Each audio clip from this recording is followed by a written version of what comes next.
Hello guys, welcome back to my channel. তো এই ভিডিওর শুরুতে আমাদেরকে অফিসের সিন দেখানো হয়, যেখানে পার্কে ও লুকিয়ে লুকিয়েই হিউনজনকে দেখে যাচ্ছিল, বাট সে তেমন কোনো রিয়াকশন দেয় না। ব্রেক টাইমে পার্ক জো চিয়ংয়ের থেকে অ্যাডভাইস দিচ্ছিল যে আমার এক ফ্রেন্ড এক মেয়েকে প্রপোজ করেছে, বাট সে বুঝতে পারছে না যে তার আনসার কি হতে পারে। আর এখানে জো চিয়ং তাকে উল্টাপাল্টা অ্যাডভাইস দিয়ে যাচ্ছিল, কারণ বেচারা পার্কিউন আজ পর্যন্ত কোনোদিনও রিলেশনশিপে যায়নি। আর এদিকে হিয়নজুন সে তার ফ্রেন্ডকে সব কিছু বলে দিয়েছিল। তার ফ্রেন্ড বলে, এটা তো ভালো সুযোগ তোমার জন্য, তুমি এবার ভালো করে ডিসাইড করতে পারবে যে তুমি কার সাথে সারা জীবন কাটাতে পারবে। আর যতটা আমি জানি তুমি পার্কিউনকে কলেজ টাইম থেকে লাইক করতে, অ্যান্ড হং তো জাস্ট কয়েকদিন হলোই তোমার লাইফে এসেছে। যা শুনে হিয়নজুন বলে, হংকে পার্কিউনের সাথে কম্পেয়ার করো না, আমি হংয়ের সাথে যে কোনো ব্যাপারে যে কোনো সময় ডিসকাস করতে পারি, বাট পার্কিউনের সামনে তো আমি কিছু বলতেই পারি না। হ্যাঁ, এটা ঠিক, আমি এক সময় তাকে লাইক করতাম, কারণ সে সত্যি পারফেক্ট এক পার্সন, আর তাকে আমি আমার আইডলের মতো দেখতাম, যাকে দেখে আমি মোটিভেট হতাম। এরপর হিয়নজুন যখন বাসায় আসে, এখানে হংকে দেখে সে বলে, আমি কাল আসার আগেই তোমরা ঘুমিয়ে পড়েছিলে। আর হং যে হিয়নজনের তরফ থেকে আর কোনো আশা রাখতে চাইছিল না, তাই সে তার সাথে টুকিটাকি কথা বলে। তখনই হিয়নজুন দেখে সে ইনস্ট্যান্ট নুডলস খাচ্ছে, তাই তাকে বলে, আরে তুমি এটা কেন খাচ্ছ, ওয়েট করো, আমি তোমার জন্য ভালো কিছু বানিয়ে দিচ্ছি। আর যখন সে ফ্রিজ ওপেন করে, সেখানে একটি কেক দেখে জিজ্ঞাসা করে, এইটা কার জন্য। হং বলে, অ্যাকচুয়ালি আমি এটা কার এনেছিলাম তোমার প্রজেক্টে সফল হওয়ার সেলিব্রেশনের জন্য, বাট তুমি লেট করে এলে। আশা করি তোমার কাল দিনটা ভালোই গিয়েছে। যখন কি হিউনজুন তো কেক দেখে খুশি ছিল, অ্যান্ড বলছিল, চকলেট কেক আমার অনেক ভালো লাগে। হং বলে, আচ্ছা তাই বুঝি, ওকে আমি তোমাকে স্পুন এনে দিচ্ছি। সে মজার সাথে কেক খাওয়া শুরু করে, বাট তারই মাঝে হং এর নুডলসের বাউল দেখে বলে, আমি কি তোমার বাউলস থেকে একটা বাইট নিতে পারি। যা শুনে হং একটু অবাক হয়, অ্যান্ড বলে, তুমি আমার বাউল থেকে কেন নেবে, দাঁড়াও আমি তোমার জন্য নতুন করে বানিয়ে দিচ্ছি। হিউনজুন বলে, আরে একটা বাইটই তো নেবো, এটার জন্য আবার নতুন করে বানানোর কি দরকার। হং বলে, ওকে। অ্যান্ড সে যখন ওই নুডলসটা খায়, তার ওটা খুব ভালো লাগে, আর সে আরও খাওয়ার জন্য তার হেয়ার বাঁধছিল।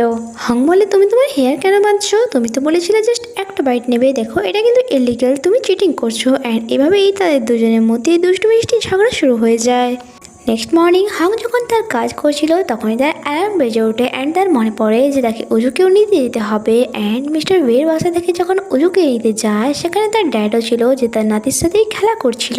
আন্টি বলে, হং আমার বাসাতে খেয়ে যেও, বাট এখানে সে তার ড্যাডকেই দেখে যাচ্ছিল যে কিভাবে উজু গ্র্যান্ডপার সাথে খেলা করছে। আন্টিকে সে মানা করে যে পরে কোনো দিন, অ্যান্ড তার ড্যাডের কাছে গিয়ে বলে, আমাকে উজুকে নিয়ে যেতে হবে। অ্যান্ড যাওয়ার আগে উজুর গ্র্যান্ডপা তাকে কিছু গিফট দেয়, যাতে জুস ছিল। বাসায় ফেরার পরও হংয়ে তার ড্যাডের কথাই মনে পড়ছিল, অ্যান্ড সে উজুকে জিজ্ঞাসা করে, তোমার গ্র্যান্ডপাকে কি তোমার এতই পছন্দ।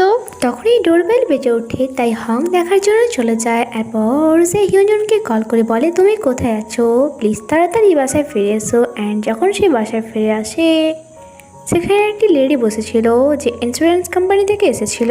অ্যাকচুয়ালি এই ইন্স্যুরেন্স কোম্পানি থেকে এই লেডিটি এসেছিল তার ফাদার ল অ্যান্ড তার সিস্টারের ডেথের কারণে কিছু টাকা দেওয়ার জন্য। আর তার কথা শুনে তো হিউজন অনেক বেশি ইমোশনাল হয়ে যায়, অ্যান্ড ওই লেডি সেখান থেকে চলে যাওয়ার পর সে বলে, আমার কিছু কেনার আছে, আমি এক্ষুনি তা কিনে নিয়ে আসছি। যখন কি হং দেখে হিউজন তো তার পাস এখানেই ভুলে গিয়েছে, তার মানে সে নাটক করছিল। আর এদিকে হিউজন সে এক জায়গায় বসে কান্না করছিল নিজের সিস্টারের ফটো দেখে। তখনই সে হং আসে আর তাকে টিস্যু দেয়। হিউজন বলে, আমার মনে হয়েছিল আমি অনেক বেশি স্ট্রং অ্যান্ড সব কিছু ঠিকঠাকভাবে হ্যান্ডেল করছি, বাট এমনটা একদমই নয়। তার কথা শুনে হংও ইমোশনাল হয়ে গিয়েছিল, অ্যান্ড তাকে বলে, যদি তোমার কান্না করতে ইচ্ছা হচ্ছে তাহলে তুমি কাঁদতে পারো, এভাবে তুমি তোমার এভাবে নিজের কষ্টকে লুকিয়ে রাখা ঠিক না। আর হিউনজুন অনেক জোরে জোরে কান্না করা শুরু করে, অ্যান্ড তাকে সান্ত্বনা দেওয়ার জন্য হং নিজের কাঁধে তার মাথা ঠেকায়। এরপর আমাদেরকে নেক্সট ডে অফিসের সিন দেখানো হয়, যেখানে ডাইরেক্টর ফারকিউনকে অ্যাপ্রিসিয়েট করছিল, যে সত্যি তুমি একটি ভালো মেয়েকে চুজ করেছো এই প্রজেক্টের জন্য, আমার মনে হয় তাকে এবার পার্মানেন্ট করে দেওয়া দরকার। এরপর যখন সে এলিগেটরে আসে, সেখানে হিউনজুনও ছিল, অ্যান্ড এখানে এলিগেটরে ভিড় হয়ে যাওয়ার কারণে এক ছেলের ব্যাগ হিউনজুনের গায়ে লাগতো, তার আগেই তা পারকিউন আটকে নেয়, যা দেখে হিউনজুনের ভালো লাগে। এরপর পারকিউন তাকে মেসেজ করে বলে, তো চলো আজ ডেটে যাওয়া যাক। অ্যান্ড আমরা তাদেরকে দেখি পার্কিউন তাকে একটা লং ড্রাইভ দেয় অ্যান্ড একটি টেম্পলে নিয়ে যায়, যেখানে তারা একে অপরের ব্যাপারে অনেক কথা বলে অ্যান্ড তারা সাইকেলিংও করে। তারপর তারা কিছু ফটো তোলে। এরপর লাঞ্চের টাইমে তার সমস্ত ফেভারিট ডিশ ছিল যা তার অনেক ভালো লাগে অ্যান্ড তার পার্কিউনের সাথে আসার ডেট ভালোভাবেই কাটে। এরপর যখন সে অফিসে ফিরে আসে তার ফ্রেন্ড তাকে জানায়, আমি কিছু এমপ্লয়ের কাছ থেকে শুনেছি যে তোমাকে নাকি পার্মানেন্ট করে দেওয়া হবে। যা শুনে হিউজুন অনেক খুশি হয় অ্যান্ড তাকে এভাবে হ্যাপি হতে দেখে পার্কিউনেরও ভালো লাগে। এরপর একটি মিটিং হয় যেখানে হাংও ছিল। মিটিং শেষ হওয়ার পর তার ফ্রেন্ড তাকে বলছিল, চলো তোমার পার্মানেন্ট হওয়ার খুশিতে আজকে সেলিব্রেট করা যাক। বাট সে বলে, না, অ্যাকচুয়ালি বাসায় গিয়ে আমাকে উজুরও দেখাশোনা করতে হবে। আর সেখানেই হাংও দাঁড়িয়েছিল যে এই কথাটি শুনে নেয় আর তাকে বলে, ডোন্ট ওয়ারি, আমি গিয়ে উজুর খেয়াল রেখে নেব, তুমি যাও। ওয়ান যাই হাংকে দেখে বলে, আরে তুমি তো রিলেটিভ না, জানো আজ কি হয়েছে? তুমি একটি খুশির খবর শুনবে, হিউজুনকে এই অফিসের পার্মানেন্ট এমপ্লয় করা হচ্ছে। যা শুনে তো হাংও অনেক বেশি হ্যাপি হয় অ্যান্ড তাকে চেঁচিয়ে কংগ্রাচুলেশনস বলে আর বলে, পার্টি তো তোমাকে দিতেই হবে। অ্যান্ড তার ফ্রেন্ড বলে, তাহলে আমিও তোমাদের সাথে যাব। এরপর আমরা তাদেরকে দেখি তারা এখানে এনজয় করছিল। তারা এখানে অ্যালকোহল অর্ডার করেছিল। অন্যদিকে উজু তার গ্র্যান্ডপার সাথে ছিল অ্যান্ড মিস্টার বের বাসায় ডিনার করছিল। ওয়ানজাই হংয়ের ফ্রেন্ডকে দেখে বলে, সে তোমার কে? ওই ফ্রেন্ড বলে, আমি হংয়ের ছোটোবেলাকার ফ্রেন্ড। ওয়ানজাই বলে, আমিও হিউজুনের ছোটোবেলাকার ফ্রেন্ড। অ্যান্ড তারা হাই ফাই করে। তাদেরকে দেখে মনে হচ্ছিল যে ড্রামার আগে গিয়ে তাদের মধ্যেও কোনো রিলেশন শুরু হতে পারে। এখানে সবাই ড্রিঙ্ক করছিল অ্যান্ড হং হিউজুনকে বলছিল অল্প করে খাও, না হলে তুমি ড্রাঙ্ক হয়ে যাবে। যা ওয়ানজাইও শুনে নেয় অ্যান্ড বলে, হ্যাঁ হ্যাঁ আমি জানি। সে একটু খেলেই তার নেশা চড়ে যায়। বাট আজ পর্যন্ত সে ড্রাঙ্ক অবস্থায় নাই সে আবুল তাবুল বকেছে আর নাই উল্টো পাল্টা ব্যবহার করেছে আর নাই কান্নাকাটি করেছে। আর যা শুনে হং আস্তে করেই বলে, তার মানে আমি কিছু ভুল দেখে নিয়েছি। যা ওয়ানজাইও শুনে নেয় অ্যান্ড বলে, সেটাই তো, ওটাই তো জেনে আমি অবাক হচ্ছি যে সেই তোমরা একই বেডে কি করে ঘুমিয়ে পড়লে। যা শুনে তো হং এর ফ্রেন্ড বলে, কি একই বেডে? এটা শুনে তো হং অ্যান্ড হিউজুনের গলায় খাওয়ারি আটকে যায় অ্যান্ড তারা এক্সপ্লেনেশন দিচ্ছিল যে তোমরা যেমনটা ভাবছো তেমনটা কিছুই হয়নি। এরপর যখন তারা বাসায় ফিরছিল হিউজুনের ভমিটিং ফিল হচ্ছিল। তার যেন মনে হচ্ছিল তার গলায় খাওয়ার আটকে আছে। এখানে হিউজুন তার হাতে মাসাজ করে অ্যান্ড বলে, এটাতে তুমি বেটার ফিল করবে। হিউজুন তাকেই দেখে যাচ্ছিল অ্যান্ড ভাবছিল, এর আগে আমার সিস্টার ছাড়া এমনভাবে কেউ আমার কেয়ার করেনি। তখনই হংয়ের কাছে কারোর কল আসে অ্যান্ড সে তাড়াহুড়োতে হিউজুনকে বলে, তাড়াতাড়ি চলো, আমাদেরকে বাসায় ফিরতে হবে। এদিকে উজু, যার পুরো বডিতে রেড রেসেস বেরিয়ে গিয়েছিল, তার গ্র্যান্ডপা এসে তাকে তুলে বলে, কিছুক্ষণ আগে সে কি খেয়েছে? হানজিং বলে, সে তো শুধু স্ট্রবেরি খেয়েছে। তার গ্র্যান্ডপা বলে, বুঝে গিয়েছি, তার স্ট্রবেরিতে অ্যালার্জি। তার ড্যাডেরও স্ট্রবেরিতে অ্যালার্জি ছিল অ্যান্ড এখানে তাড়াহুড়ো করে তারা মেডিসিন খুঁজছিল যাতে অ্যালার্জির বেশি এফেক্ট উজুর বডিতে না পড়ে। আর যখন হং অ্যান্ড হিউজুন সেখানে আসে তারা জানায়, ডোন্ট ওয়ারি, ও একদমই ঠিক আছে, কারণ তার গ্র্যান্ডপা ঠিক সময় তাকে মেডিসিন দিয়ে দিয়েছে। অ্যাকচুয়ালি তার যে স্ট্রবেরিতে অ্যালার্জি আছে সেটা কেউই জানতো না, বাট তার গ্র্যান্ডপা বলেছে। যা শুনে আবারও একবার হংয়ের তার ড্যাডের জন্য সম্মান কিছুটা হলেও বেড়ে যায়। এরপর হিউজুন ড্যাডকে থ্যাঙ্কস বলে, যখন কি ড্যাড বলে, কোনো ব্যাপার নয়, আমাকে যখনই তোমার দরকার হবে তুমি আমাকে কল করতে পারো। হংও তার ড্যাডকে থ্যাঙ্কস বলতে চাইছিল বাট সে বলে না অ্যান্ড ড্যাড বাইরে চলে যায়। হং দেখে ড্যাড তো নিজের ওয়ালেট সেখানেই ছেড়ে দিয়ে চলে গিয়েছে। আর যখন সে সেটা খুলে দেখে সেটাতে একটি ফটো ছিল যেখানে তার বড় ভাই অ্যান্ড সে আর তার ড্যাড ছিল। যা দেখে সে একটু ইমোশনাল হয়ে যায় অ্যান্ড তাড়াহুড়ো করে বাইরে যায় আর তার ড্যাডকে বলে, আপনি এই ফটোটা এখন এখানে কেন রেখেছেন?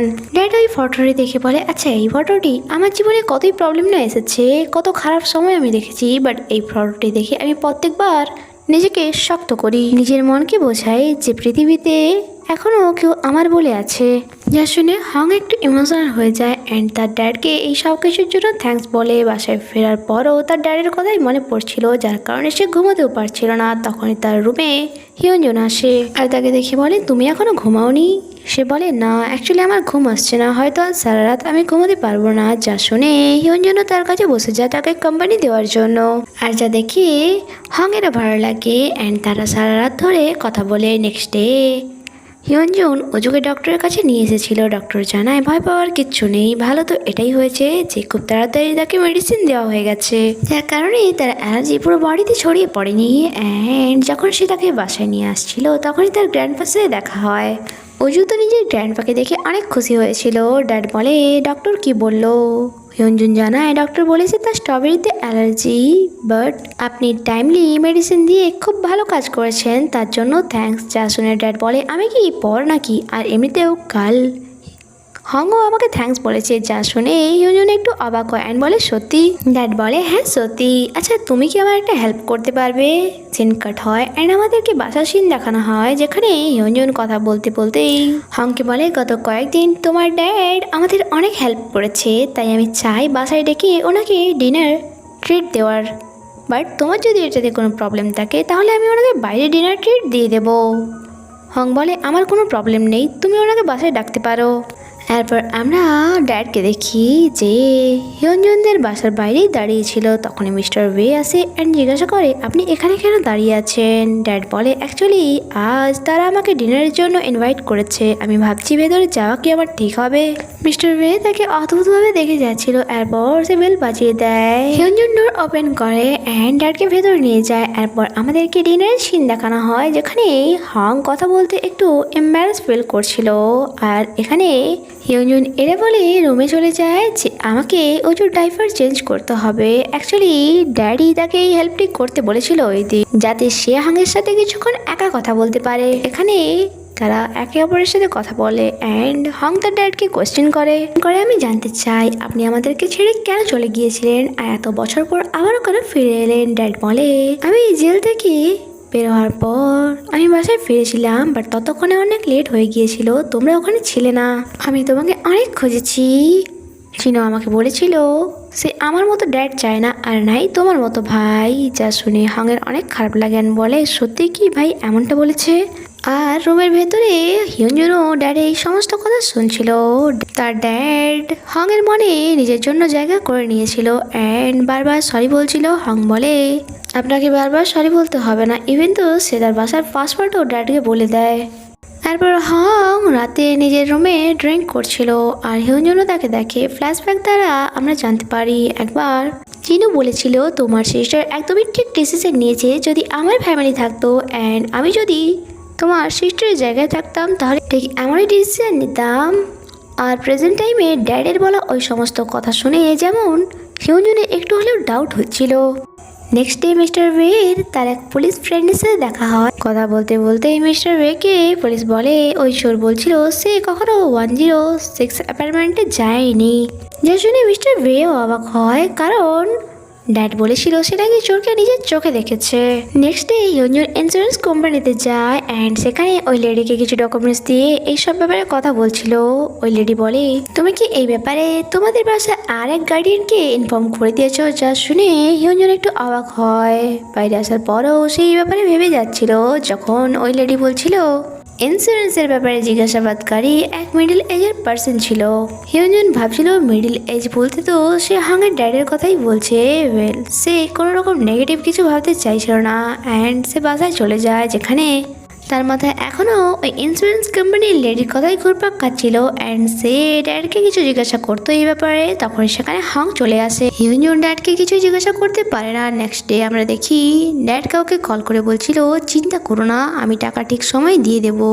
যা শুনে এইটুকু তো বোঝা যাচ্ছিল যে সে ভালো মানুষ একদমই ছিল না, শুধুমাত্র ভালো হওয়ার অ্যাক্টিং করে যাচ্ছিল।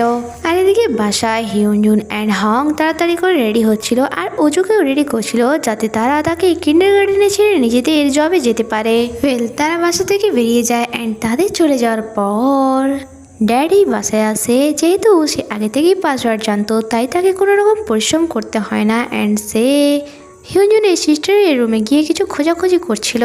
যখন কি স্ট্যান্ডে যাওয়ার পর হিয়ঞ্জুন কনফিউজ ছিল অ্যান্ড হাংকে বলে যাচ্ছিল জানি না আমি গ্যাস সিলিন্ডার অফ করেছি কিনা। আর সে দৌড়ে বাসায় আসে, ডোর খোলার আওয়াজ ড্যাডও শুনে নেয়। যখন কি হিয়ঞ্জুন দেখে গ্যাস অফ করেই গিয়েছিল, তাই সে বলে উফ এবার আমি শান্তিতে জবে যেতে পারবো।